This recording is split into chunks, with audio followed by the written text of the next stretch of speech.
30 साल बाद सामने आया खौफनाक सच। बेनकाब हुए वर्दी वाले गुंडे। अंतिम संस्कार के बाद कैसे जिंदा हुआ? पुलिस मुठभेड़ में मारा गया एक आतंकवादी। आज आपको दिखाएंगे हम फर्जी एनकाउंटर की असली कहानी।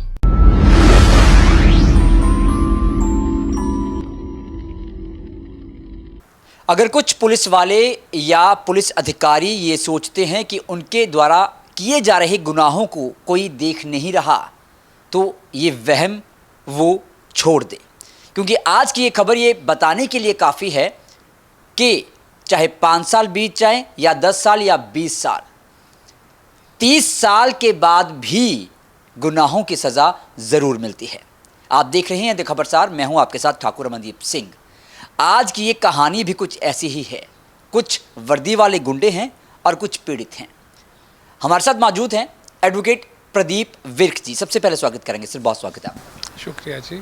सर, आज की ये कहानी क्या है? सुनने में आया है कि 30 साल के बाद एक निलंबित आईजी पे और 2 और पुलिस वालों पे एफआईआर दर्ज हुई है। मामला क्या था वो एक बार ज़रूर बताएं। जी, केस ऐसा है जी, 1994 में एक एसपी थे परमराज सिंह उमरान अंकल, रूपनगर रोपड़ डिस्ट्रिक्ट, मतलब वहाँ पोस्टेड थे। तो उन्होंने एक एनकाउंटर किया एक नामी टेररिस्ट का जिसका नाम था गुरनाम सिंह बंडाला। अब जो रिकॉर्ड्स उस टाइम के उस एनकाउंटर के बताते हैं, उस रिकॉर्ड के हिसाब से क्रॉस फायर हुआ है, गुरनाम सिंह बंडाला की तरफ से फायरिंग हुई, उमरान अंकल की टीम ने जवाबी फायर किया और उसमें बंडाला मारा गया। बंडाला की बॉडी को उसकी फैमिली ने आइडेंटिफाई करने के लिए मतलब जवाब ही दे दिया कि हमने आइडेंटिफाई नहीं करना, ही इज़ अ टेररिस्ट, तो इन्होंने क्रिमेट कर दिया। उस इंसिडेंट के 4 साल के बाद बंडाला जिंदा पकड़ा जाता है। जिसका सर ये कैसे मुनासिब है? मरा हुआ आदमी जिसका संस्कार भी पुलिस ने कर दिया, वो 4 साल बाद जिंदा वापस आ गया। यही असली शुरुआत है ना, यहीं से शुरुआत होती है। फिर एक फैमिली आगे आई जिन्होंने ये कहा कि हम गुरदासपुर के रहने वाले हैं, हमारा एक फैमिली मेंबर सुखपाल सिंह नाम का जो गुरुद्वारे में ग्रंथी थे, उनको पुलिस ले गई और उन्होंने मार दिया। अब उस चीज़ की जब तफ्तीश करने की बारी आई, उन्होंने कंप्लेंट्स दी, तो कोई भी उस पर इन्वेस्टिगेशन नहीं हुई, कोई उस पर इंक्वायरी नहीं हुई, कोई एफआईआर नहीं दर्ज हुई। अब अगर कोई आदमी मिसिंग था तो वैसे ही एफआईआर रजिस्टर करनी बनती थी, मगर एफआईआर नहीं रजिस्टर हुई। उस चीज़ के बाद फाइनली 2013 में हमने हाई कोर्ट में पिटिशन डाली जिसमें ये कहा कि जी ये फैमिली कह रही है सुखपाल सिंह को उठाया गया गुरदासपुर से। अवतार सिंह तारी नाम का एक कैट था जिसने फैमिली को ये कहा कि जी आपके सुखपाल सिंह को पुलिस स्टेशन में बुलाया है ताकि ये ना पता लगे कि रोपड़ उमरान अंकल के पास लेके जा रहे हैं, और फिर वहाँ ले जाके मार दिया। तो इस चीज़ की इन्वेस्टिगेशन की जाए। उस टाइम सुमेध सैनी डीजीपी पंजाब था। Sumedh Saini obviously right hand man था परमराज उमरान अंकल, सुमेध सैनी ने उसको प्रोटेक्ट करना ही था। प्लस गवर्नमेंट के साथ भी उसकी बहुत अच्छी इक्वेशन थी, प्राइम पोस्टिंग पे बैठा था उमरान अंकल। तो इसलिए उमरान अंकल को उस टाइम इनफैक्ट गवर्नमेंट के वो इतना क्लोज था कि उसका मेडल के लिए भी नाम रिकमेंड हुआ था। इस फेक एनकाउंटर की वजह से? इस एनकाउंटर की पेंडेंसी के दौरान, इंक्वायरी के दौरान, इन्वेस्टिगेशन के दौरान उमरान अंकल का नाम मेडल के लिए रिकमेंड हुआ था उस गवर्नमेंट में। ये सुमेध सैनी ने उसकी हेल्प करी थी इस हद तक। तो एनीवे, अब परमराज उमरान अंकल के ख़िलाफ़ एक मतलब इंक्वायरी करने के लिए, इन्वेस्टिगेशन करने के लिए एक एसआईटी बनाई गई। अब वो एसआईटी में बलकार सिद्धू और कुछ ऑफिसर्स और सुमेध सैनी ने अपने चहेते ऑफिसर्स डाले।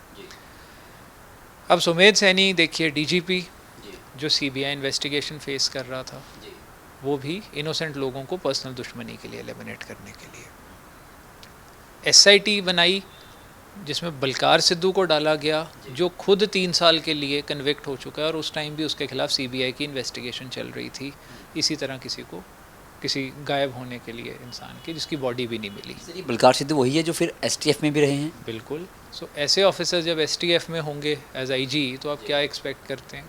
क्या ड्रग की प्रॉब्लम सॉल्व होएगी? और इन्वेस्टिगेशन परमराज उमरान अंकल की इनोसेंट आदमी को मारने के लिए। सो आप देखिए कितने टॉप लेवल पे पुलिस के ऐसे काम प्लान हुए। सो ऑब्वियस ही बात है, इसीलिए आज कॉमनली कहा जाता है कि पंजाब पुलिस जो है वो क्रिमिनल्स की तरह ज़्यादा बिहेव करती है। लेकिन एसआईटी, मौजूदा एसआईटी जो है, इसकी मैं ज़रूर तारीफ़ करता हूँ। इन्होंने सच्चाई बाहर ला के एक एग्जाम्पल सेट किया है, एग्जाम्पलरी काम करा है। सो एनीवे उस एसआईटी ने, बलकार सिद्धू वाली एसआईटी ने एग्जॉनरेट कर दिया उमरान अंकल को और कह दिया जी कुछ नहीं बनता, हमने एक मिसिंग पर्सन का पर्चा दे दिया है गुरदासपुर में। उससे क्या उन्होंने शो करना चाहा कि रोपड़ और गुरदासपुर का आपस में कोई लिंक नहीं है और उस आदमी की एबडक्शन इस आदमी के इनकाउंटर से बिल्कुल अलग थी। मतलब उसको वहाँ गुरदासपुर से उठा करके रोपड़ लाया गया, मगर इस चीज़ का कनेक्शन ना जुड़े, इसलिए मिसिंग की कंप्लेंट करवा दी गई। अब इंटरेस्टिंग बात यह है, मान लीजिए गुरनाम बंडाला, सर मैं टोकूंगा, उस दौरान डीजीपी कौन था? सुमेध सैनी। 2012 से सुमेध सैनी डीजीपी था। 13 में हम हाईकोर्ट गए थे तो सुमेध को पता था कि भाई अब कोई जवाब तो हाईकोर्ट को देना पड़ेगा। सो जी हाँ, देखो हम तो कितने फेयर हैं, हमें जैसे ही पता लगा हमने एसआईटी बना दी। तो अब वहाँ पे जो इंटरेस्टिंग मोड आया, हाई कोर्ट ने कहा कि ठीक है आप तो कर चुके हो जो इन्वेस्टिगेशन होनी थी, तो हम लोग अब एसआईटी की, मैं डायरेक्शन, मतलब हाई कोर्ट ने, ऑनरेबल हाई कोर्ट ने डायरेक्शन दी एसआईटी की, वो एसआईटी बनाई कि अगर नहीं मिलेगा कुछ तो ठीक है। वो एसआईटी ने अब डिग आउट कर दिया कि किस तरह ये एक फेक एनकाउंटर था और अवतार सिंह तारी नाम का कैट गया, उसको लेके आया और इन्वेस्टिगेशन के दौरान अवतार तारी जेल से पैरोल पे आया और भाग गया। कन्विक्ट हो रखा था अवतार तारी भी। फिर उसको एसआईटी ने अरेस्ट करा। अब फाइनली एसआईटी ने ये फैक्ट सामने रखा है कि किस तरह ये फर्जी एनकाउंटर किया गया और एक इनोसेंट इंसान पे गुरनाम सिंह बंडाला की आइडेंटिटी प्लांट की गई। सर अवतार सिंह तारी का बयान जाहिर सी बात है कि इस एसआईटी ने भी लिया होगा। अब बिल्कुल लिया होगा, पर उससे बहुत ज़्यादा इसका तो कन्फेशन होगा कस्टडी में। ये भी आगे चल के मेरे ख्याल एक्यूज्ड बनेगा, बिकॉज उठा के तो यही लाया था, अनलेस इसको अप्रूवर बनाया हो। वो इन्वेस्टिगेशन की मेरे पास डिटेल्स नहीं है, बिकॉज वो तो इन्होंने सील्ड कवर में ऑनरेबल हाई कोर्ट को दी थी। मेन चीज़ यहाँ पे ये आ जाती है कि पुलिस ने एक फर्जी एनकाउंटर सिर्फ शो नहीं करा, एक इनोसेंट आदमी पे सिर्फ आइडेंटिटी प्लांट नहीं करी, उस पर हथियार भी प्लांट करे। अब अगर हथियार प्लांट करे, क्रॉस फायर शो करा है, तो पुलिस के पास वो हथियार कहाँ से आए? अगर कोई आदमी कल को कहे जी पुलिस ने मेरे पे ये वेपन प्लांट कर दिया, तो कोर्ट उसको सबसे पहले पूछेगी पुलिस के पास फर्जी हथियार कहाँ से आए भाई, तेरे साथ क्या दुश्मनी? वो कहेगा जी मेरे से रिश्वत मांगी, मैंने नहीं दिए, मेरे पे हथियार प्लांट कर दिए। कौन सी कोर्ट उस बात को मान लेगी? अब पहली बार ये सामने आ रहा है कि पुलिस वाले नाजायज़ हथियार रख रहे हैं, तभी ये हथियार वहाँ प्लांट हुए। तभी उस एफआईआर में लिखा गया था भी एनकाउंटर हुआ, क्रॉस फायरिंग हुई है और बंडाला मारा गया, और एक डीएसपी के गोली लगी है जसपाल सिंह के। बड़ी इंटरेस्टिंग बात है, बातें यहाँ तक नहीं ख़त्म होती। और वो गोली किस बंदूक से निकली थी? अब वो जो क्रॉस फायर में उन्होंने कहा टेररिस्ट के पास थी। अब वो हथियार इन्होंने कहाँ से प्लांट करा? अब आप बरगाड़ी बैबल कला से इस इंसिडेंट को कंपेयर कीजिए। यहाँ उमरान अंगल हेड कर रहा था, बरगाड़ी बैबल कला में भी उमरान अंगल हेड कर रहा था। उस टाइम उमरान अंगल एसपी रैंक पे प्राइम पोस्टिंग पे था, यहाँ पे वो कमिश्नर ऑफ पुलिस लुधियाना था। सो दोनों पीरियड देखिए कितने अच्छे मैच कर रहे हैं। अब उसमें इंटरेस्टिंग चीज़ क्या है, बरगाड़ी बैबल कला में भी एक एलिगेशन है कि पुलिस ने अपने गलत हरकत को, कि उन्होंने एक इनोसेंट पाठ करती हुई पब्लिक पे फायरिंग कर दी, उस चीज़ को कवर अप करने के लिए अपना डिफेंस बनाया कि हम पे अटैक करा पब्लिक ने और जिप्सी पे खुद ही गोलियां मारी और वो बंदूकें डिस्ट्रॉय कर दी। अब वही चीज़ आप देखिए रोपड़ में की थी। सो हर क्रिमिनल अपने काम करने के कोई उसका मेथड होता है, तो ये उसका मेथड था। एग्जैक्टली वही बरगाड़ी बैबल कला में हुआ, वही रोपड़ में हुआ। क्रिमिनल्स इन यूनिफॉर्म तो हैं, बट आप ये प्रोफेशनली कमिटेड क्राइम देखिए कि हथियार तक प्लांट कर रहे हैं सेम जगह। तो इसका मतलब तब भी नाजायज़ हथियार थे और अब भी हैं। लेकिन अपनी ही तरफ से किए गई एफआईआर जो इन्होंने की थी तब 94 में, तो वो कोर्ट में बताना तो पड़ेगा ही ना, वो हथियार कहाँ थे, डीएसपी को कौन सी गोली लगी थी, किसने मारी थी, हथियार कौन सा था, मेडिकल कहाँ पे है, वो सब बताना तो पड़ेगा। अब वो सारा आएगा, वो सारे अब चीज़ें आएंगी। वही फैब्रिकेशन ऑफ एविडेंस इन्होंने करी है, वही इन्वेस्टिगेशन में अब चीज़ें बाहर आ रही हैं। अब आप देखिए जब कोर्ट ने एसआईटी बना दी और उस एसआईटी ने सच्चाई बाहर ला दी, तो जिन ऑफिसर्स को कभी ये सच्चाई मिली नहीं, उनसे भी तो पूछना बनता है कि भाई आपको वो चीज़ें क्यों नहीं मिली जो बाकियों ने ढूंढ दी। गुरनाम सिंह बंडाला को कभी पकड़ा था इन्होंने? बिल्कुल पकड़ा था, तभी तो 1998 में जब वो अरेस्ट हुआ तो पता लगा कि वो जिंदा है। अगर पुलिस वाले इतने इनोसेंट थे तो जब बंडाला 98 में पकड़ा गया खुद चिट्ठी लिखते, उमरान अंकल खुद आगे आके कहता जी हमने किस टेररिस्ट को मारा है, आइडेंटिफाई तो करो। 94 के दौरान भी क्या इन्होंने पकड़ा था कभी उसको? नहीं, 98 में हाँ तब पकड़ा था, पकड़ा ऑब्वियसली छोड़ दिया। अच्छा, 94 में पकड़ा और छोड़ दिया? ऐसे तो नहीं छोड़ा होगा? अब वो तो उन्हीं को पता होगा कितने पैसे लिए या क्या किया, क्या बेनिफिट क्लेम किया। क्योंकि नहीं तो गुरनाम सिंह बंडाला की आइडेंटिटी क्यों प्लांट करनी थी? गुरनाम सिंह बंडाला ने तो कहा है जी मैंने तो अखबार में पढ़ा, मेरे को मार दिया। बट जो अभी सबूत जितनी चीज़ें सामने आई हैं जिस तरह, उनसे तो यही लगता है कि पकड़ा था तभी छोड़ दिया। नहीं तो जिस आदमी को पुलिस ने कभी पकड़ा ही नहीं उसको कैसे शो करेंगे कि हमने मार दिया? इसका मतलब पकड़ा था, उसको बताया कि भाई तू अंडरग्राउंड हो जा, हम किसी और को प्लांट कर देते। ये हुआ। अच्छा सर, जैसे कि आपने बताया कि प्राइम पोस्टिंग पे रहे, इनके ऊपर सिर के ऊपर बड़े बड़े लोगों के हाथ थे, तो कभी आप तक कोई सिफारिश नहीं पहुंची, कोई धमकी नहीं पहुंची, भाई आप हट जाइए इस केस से? देखिए मेरे ख्याल से जिस तरह मैं सीनियर ऑफिसर्स के ख़िलाफ़ लड़ रहा हूँ या लड़ता आया हूँ, अभी भी अगर इनमें हिम्मत है मुझे धमकाने की या ये उम्मीद रखने की कि मैं डर जाऊँगा, डर के पीछे हट जाऊँगा, तो मतलब मैं इस चीज़ को ये लेता हूँ कि इसका मतलब मेरे काम में अभी कमी रह गई है।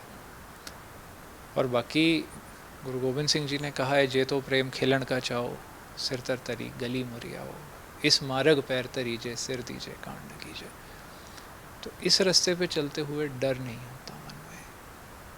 सत्यमेव जयते जो हम कहते हैं, वो उसका मतलब ही है कि सच ने जीतना है। तो जब आप सच्चाई के राह पर चल रहे हैं और निडर होके चलना ही उसमें एक रास्ता होता है, एक ऑप्शन होता है। इनफैक्ट होना उलट चाहिए कि आपके खिलाफ जो खड़े हैं, जिन लोगों को आप एक्सपोज कर रहे हैं, जिनको, उनके मन में डर होना चाहिए कि लोग हमारी सच्चाई सामने आ जाएगी। और ऐसे लोग अगर धमकाते हैं वो तो खुद कायर हैं। जो वर्दी का मिसयूज़ कर रहे हैं वो क्या धमकाएंगे, और उनकी धमकियों से डरना क्या? रादर अगर धमकी आती भी है तो उससे पहला लेसन ये मिलता है कि इसका मतलब उनको अभी तक सच्चाई का डर नहीं हुआ, या वो इतना डर गए हैं कि वो धमका के चुप कराना चाहते हैं। आइदर केस मैं तो चुप होता नहीं। अच्छा सर, इस मामले में एफआईआर किस किस के ऊपर हुई है? एफआईआर में 3 लोगों का नाम है, परमराज उमरान अंकल, जसपाल सिंह और गुरदेव सिंह। जसपाल सिंह और गुरदेव सिंह कौन है? वाले एक डीएसपी और दूसरा उस टाइम पे चौकी इंचार्ज, जहाँ तक मुझे याद है। एफआईआर तो दर्ज हो गई है, क्या अब माना जाए कि जीत हो गई है, या फिर अभी ये कहानी की शुरुआत है? कहानी की बड़ी इफ़ेक्टिव शुरुआत है, जीत की इफ़ेक्टिव शुरुआत है। फिनिशिंग लाइन दिखने लग गई है। रेस में आप एंटर करके उस जगह तक आ गए हैं जहां आप बाकियों, मतलब अपने दुश्मनों को पछाड़ के कानूनी शिकंजा कसने के लिए वो रेस में एक सच्चाई की जीत के करीब पहुंच गए हैं। क्योंकि अब इन्वेस्टिगेशन भी होगी, चालान भी आएगा और इनके खिलाफ प्रोसीड भी करेंगे। सर, ऐसे कई मामले देखे गए हैं। एक तो चलो आपके पास जो अभी आपने मामला बताया है, इसमें भी कुछ पुलिस वालों ने या उनकी गुंडागर्दी की वजह से एक परिवार जो है वो तबाह हो गया। ऐसे कई मामले हैं, कई लोगों के साथ ज़्यादती होती है। पुलिस वाले, कुछ पुलिस वाले, सभी नहीं, 5 उंगलियां बराबर नहीं होती, कुछ पुलिस वाले करते हैं, जिसकी वजह से पुलिस वाले गुंडे भी कहा जाता है। पर वो लोग कभी बाहर नहीं आते हैं, या डर जाते हैं, या उनको धमका लिया जाता है, या जैसे कहा जाता है साम दाम दंड भेद, किसी ना किसी तरीके से उनको चुप करवा लिया जाता है। उन लोगों के लिए क्या मैसेज है? देखिए मैसेज तो बड़ा क्लियर है। तारीफ़ काबिल है वो ख़ानदान जो इस लड़ाई को लड़ा है। मैं एक लॉयर हूँ, अगर मेरा क्लाइंट ही कहे जी मैंने केस नहीं लड़ना, मैं क्या करूँगा? मैं पब्लिक इंटरेस्ट लिटिगेशन पे तो नहीं फाइल करूँगा ना।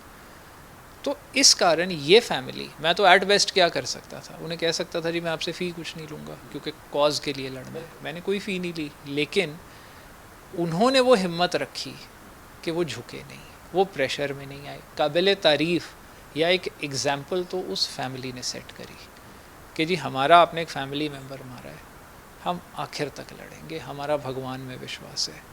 ये इंसाफ पुलिस या हमारे जुडिशल सिस्टम या किसी भी इंसान के सिस्टम में नहीं होता। ये विश्वास उस भगवान में होता है कि भगवान फिर से करिश्मा दिखा और इंसाफ दिला, और वही आप देखिए इंसाफ मिल रहा है। बात करने के लिए बहुत बहुत धन्यवाद। शुक्रिया। तो एडवोकेट प्रदीप विर्क, वैसे सबको पता ही होगा, जिनको नहीं पता, फॉर्मर आईपीएस हैं, और सबसे बड़ी बात यह है कि एक पुलिस बैकग्राउंड से आते हैं, और पुलिस वाले, खास करके वो जो लोगों के साथ गुंडागर्दी करते हैं, बदमाशी करते हैं या फिर इलीगल एक्टिविटीज़ करते हैं, उनके खिलाफ लड़ना एक जुनून है इनका। और सबसे बड़ी बात ये है, जो ये मामला जो आज एडवोकेट प्रदीप विर्क ने हमें बताया है, अपने आप में एक मिसाल है। क्योंकि 30 साल, हम अक्सर फिल्मों में सुनते हैं कि 20 साल बाद बेटे ने बदला लिया, पर 30 साल एक परिवार ने हौसला नहीं हारा और एक वकील ने उन्हें हौसला हारने भी नहीं दिया, ईमानदारी से केस लड़ा। और नतीजा क्या है? एक निलंबित आईजी के ऊपर एफआईआर हुई है, एक डीएसपी जो रहे हों पंजाब पुलिस में उन पर एफआईआर हुई है, और एक तत्काली चौकी इंचार्ज पे एफआईआर हुई है। तो इससे एक बात तो साफ है कि अगर हिम्मत और हौसला हो और सच की बात आप करते हैं तो आज नहीं तो कल जीत ज़रूर होती है। इसलिए अगर आपके साथ भी कोई पुलिस वाला, खास करके कोई वर्दी वाला बदमाशी करता है, गुंडागर्दी करता है, तो चुप मत रहें, सच बोलें, आवाज़ उठाएं, क्योंकि जीत सच की ज़रूर होती है। कैमरा पर्सन मनोज के साथ ठाकुर अमनदीप सिंह, द खबरसार, चंडीगढ़।